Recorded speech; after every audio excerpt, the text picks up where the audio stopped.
Hey everyone, welcome back to the Incredible India podcast series. I'm Sam. And I'm Taylor. Today, we're embarking on a deep dive into Varanasi. And this place, it's way more than just a city on a map. Mm-hmm. People often call it India's most transformative spiritual experience. Mm-hmm. The ancient beating heart of Hindu spirituality. Absolutely. And our mission today really is to unpack what that means.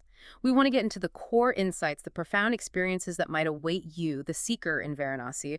We'll try to help you understand its ancient pulse, what makes it, well, so unique, and how a visit there could really impact your own spiritual path. We've got some great source material to guide us. Okay, so let's start unpacking. Varanasi, it's not just old, it's ancient. Yeah. Continuously lived in for over 3,500 years. Can you even imagine? Like stepping through actual layers of history with every footstep. It's kind of mind-blowing. It really is. But beyond just the age, there's this cosmic significance in Hindu thought, right? Yeah. What's the core belief that anchors it? Yeah, that's a deep one. It really goes back to creation itself, according to belief.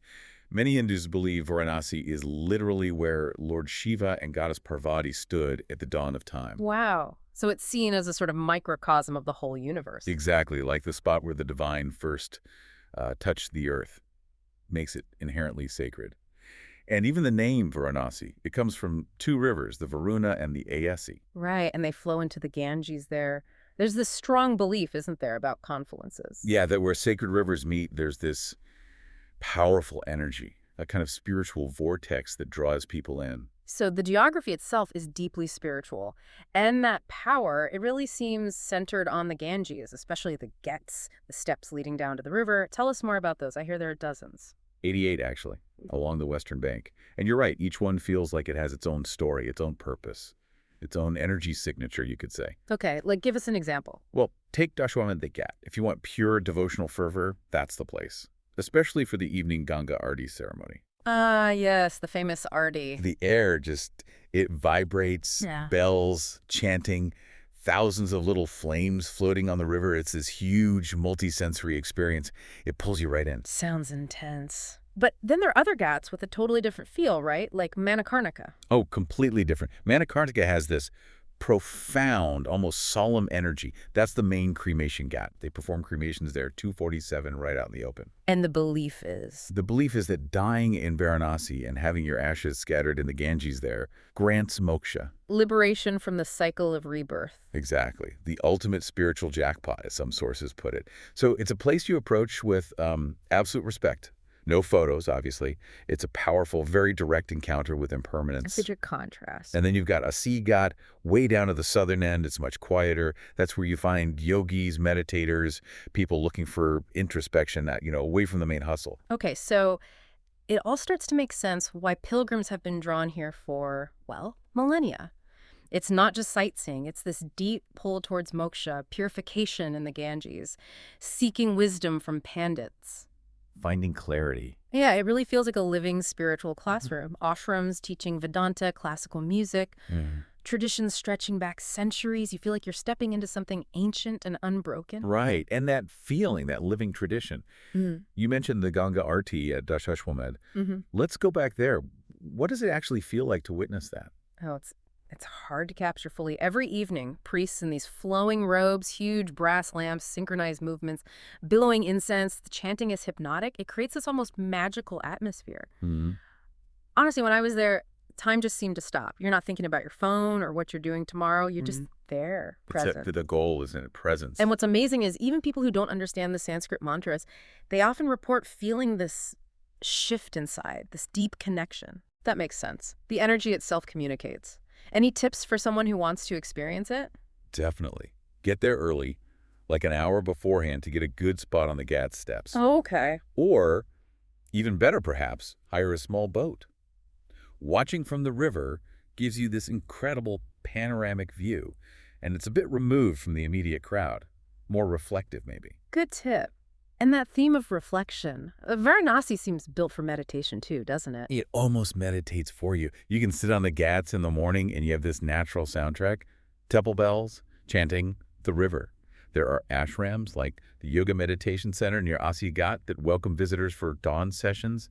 Ancient pranayama, meditation techniques. And to think about the continuity. You're joining a practice that literally hasn't stopped for maybe 3,000 years. Exactly. That knowledge itself is kind of centering. Beyond the Ghats, though, there are the temples. So many temples. Over 23,000. But yeah, you're right. It's not about frantically trying to see them all, like ticking off a list. Right. It's more about finding those places that really speak to you. Like the Kashi Vishwanath Temple, the big one dedicated to Lord Shiva.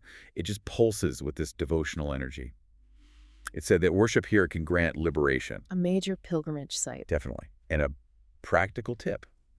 Try to go really early, maybe 5 a.m. The vibration is supposedly strongest then, and you beat the biggest crowds. Makes sense. What about others? Any standouts? Well, there's the Tulsi Manas Temple.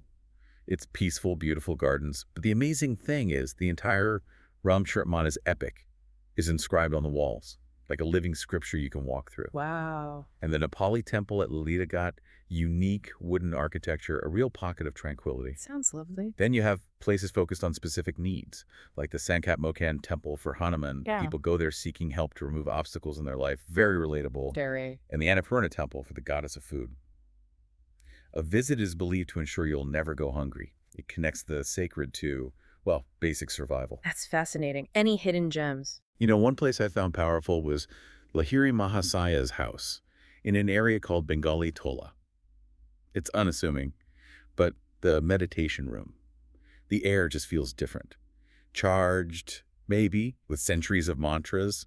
It's quiet but potent. Sounds like a place for deep connection. And speaking of connection, what about the sadhus? The holy men in orange robes. Right, they're like living embodiments of these spiritual traditions.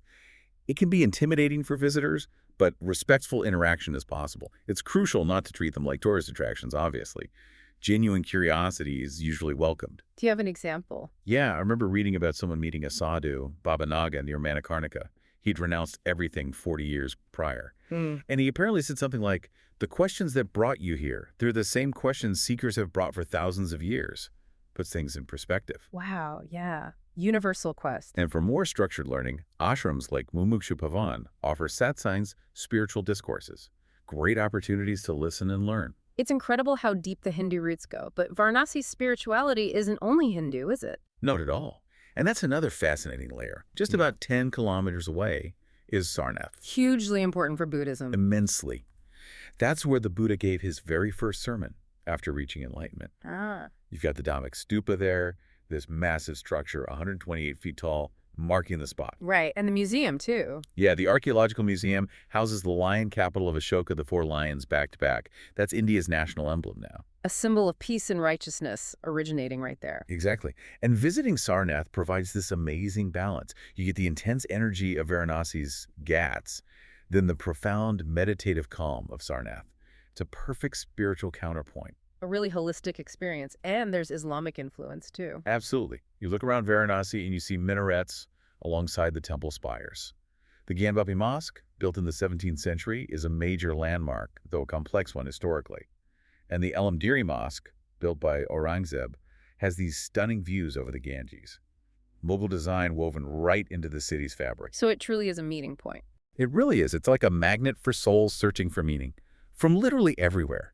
You go down to the Ghats early morning, you might see Buddhist monks, Hindu sadhus, maybe Christian pilgrims, spiritual nomads, all there for their own reasons. A real melting pot. Totally. Yeah.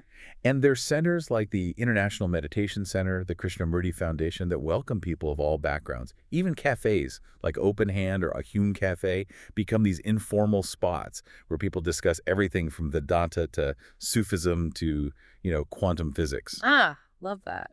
Varanasi doesn't just tolerate different paths, it seems to celebrate them. Okay, so it's this incredibly rich, complex spiritual labyrinth.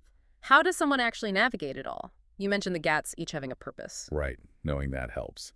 Dashashwamedh for the big arty spectacle, Manikarnika for contemplating impermanence, Asi for morning yoga, and quiet reflection. To maybe structure your walks around that. Exactly. We actually recommend a few routes in our source material. Like the dawn pilgrimage. You start at Asi around 5 a.m., walk north along the Ghats as the city wakes up, past Manikarnika, and maybe reach Kashi Vishwanath by 8 a.m. It kind of mirrors that journey from life through death towards liberation. That sounds powerful. There's also the Panchatirtha path that connects 5 sacred water spots. Doing that pilgrimage is said to cleanse your 5 koshas, your energy sheaths. Interesting. A more ritualistic walk. Yeah. And for something simpler, the evening blessing walk. Just stroll from Asi to Dash Ahmed between maybe 6 and 7:30 p.m. You see neighborhood life winding down, and then you end with the incredible arti. Those sound like great frameworks. What about practical stuff? Best time to go? Good question. Dawn is magical for sure, those quiet boat rides. Weather-wise, winter November to February is most comfortable. Plus, you get festivals like Dev Deepawali when the ghats are lit with thousands of oil lamps. Just spectacular. Wow. Spring is good too, especially for Maha Shivaratri, a huge festival for Shiva. Summer gets really hot, so maybe avoid that unless you're prepared. Monsoon. Monsoon, July to September, can be beautiful, very lush, but obviously wetter. The Ganga Arti, though, that happens year-round. Rain or shine. Good to know. And interacting respectfully, what should people keep in mind? Key thing is modest dress. Shoulders and knees covered. For everyone, especially in temples or sacred areas. Take your shoes off before entering temples or homes. Don't step on offerings people leave on the ground. Avoid pointing your feet at altars or people it's considered disrespectful. And photography. You mentioned no photos at Manikarnika. Absolutely critical there. Elsewhere, always ask permission before taking photos of people, especially during rituals or prayers. Generally, just approach everything with genuine respect. Locals appreciate visitors who are sincerely interested, not just treating their culture like a backdrop. That brings up ethical photography more broadly, especially around sensitive sites like the burning ghats. Yes, it bears repeating. Photographing cremations at Manikarnika without explicit permission is a huge violation of privacy and respect. Honestly, it's best not even to ask. Let people grieve in peace. Right. And in temples. If photos are allowed, be discreet. Use respectful distances, no flash, obey any signs. Remember, the space is sacred first, a photo op second. What about photographing sadhus? Ask first, don't just snap away. If you feel you're benefiting from their image, maybe for a blog or something, offering some compensation, dakshina is appropriate. But the main thing is to avoid staging authentic moments. Let things be genuine. That's really important advice. So considering all this depth, how long should someone actually plan to stay? Varanasi clearly isn't a weekend trip. Definitely not a check-the-box destination. You need time to let it sink in. I'd say a minimum of 5 days gives you a basic feel, lets you see key rituals. Okay, minimum 5. But for what the sources call meaningful transformation, probably 7 to 10 days. Right. Why the extra time? It allows for deeper immersion, maybe daily meditation, exploring less visited temples, taking multiple boat rides at different times, and crucially, it gives you space for those unexpected encounters, those quiet moments of insight, and time to process the, frankly, quite intense emotions the city can bring up. Makes sense. And for really deep work. If you want to do a retreat or study with local teachers, then you're looking at 2 weeks or more. Varanasi, it works on its own timeline. Rushing really contradicts its whole essence. So true. It demands you slow down. So wrapping up, Varanasi really is this unique place for spiritual awakening. The sacred geography, the river, the ancient rituals, the multi-faith welcome. It creates this atmosphere where, honestly, personal revelation feels not just possible, but almost inevitable. It really invites you to explore your own depths. But it does demand something from you, doesn't it? It demands presence and openness. You need to prepare, practically dress right, know the customs, maybe get a good guide, but you also need to prepare spiritually, arrive with an open heart, an open mind. Whether you're searching for big answers or just want to witness one of the world's oldest living spiritual traditions, Varanasi is waiting. It can transform not just how you see faith, but maybe how you see yourself. Perhaps the most profound journey isn't found on any map, but in stepping into a place that's been a beacon for seekers for literally thousands of years. What part of yourself are you ready to explore? If you decide to travel to Varanasi, we have a recommendation.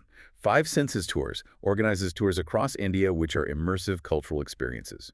You can email contact@fivesensestours.com. That's contact at the numeral 5sensestours.com. Or WhatsApp to +919-845-677-446.